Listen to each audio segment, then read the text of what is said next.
आज घर तुड़वाने में मेरे देवर के पीछे मेरा ही हाथ था, लेकिन पहले मैंने अपना हाथ अपनी मम्मी के कामों में बंटवाया। वो इतने सारे बर्तन जो लेकर के बैठी हुई थी, आप भी सोच रहे होंगे इतने सारे बर्तन यहाँ पर क्यों, कैसे, कहाँ से, तो अभी सब कुछ बताती हूँ। सच बोलो तो पहले मैं घबरा जाया करती थी, बुखार ही चढ़ जाया करता था मुझे इतना सारा काम बर्तन देख करके। लेकिन जैसे जैसे आपकी शादी का टाइम हो जाता है, 10 साल हो जाते हैं, आपके अंदर आपकी सास की झलक आनी शुरू हो जाती है।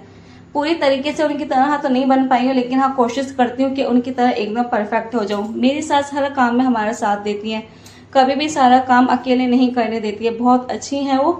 फिर मम्मी ने कहा कि यहाँ पे सारे एक एक बर्तन उल्टे करके रख दो ताकि इनका पानी भी निकल जाए, सूख भी जाए। जैसे जैसे मम्मी मुझे बताई थी मैं वैसे वैसे ही कर रही थी।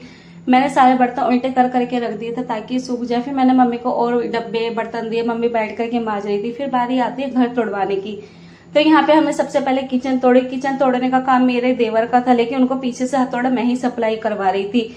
इस तरीके से ही था, मेरे देवर के पीछे मेरा हाथ। तो हमारी जो किचन काफी गल चुकी थी, बेकार हो गई थी।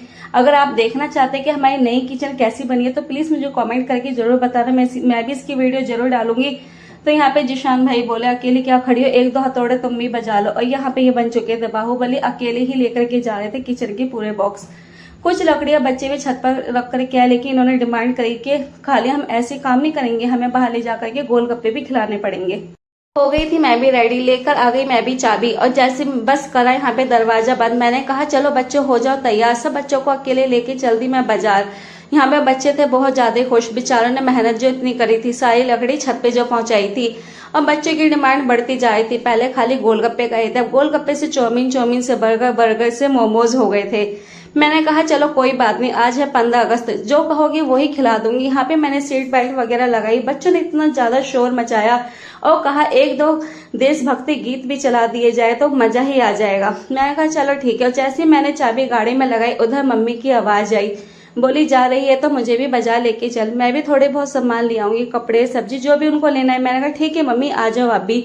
अजवा को भेजा मैंने पीछे, मम्मी को बिठाया मैंने आगे और चल दिए हम बाजार। मम्मी ने कहा कि रिकॉर्डिंग और ड्राइविंग एक साथ मत कर, हमको सही सलामत घर पहुंचा दे।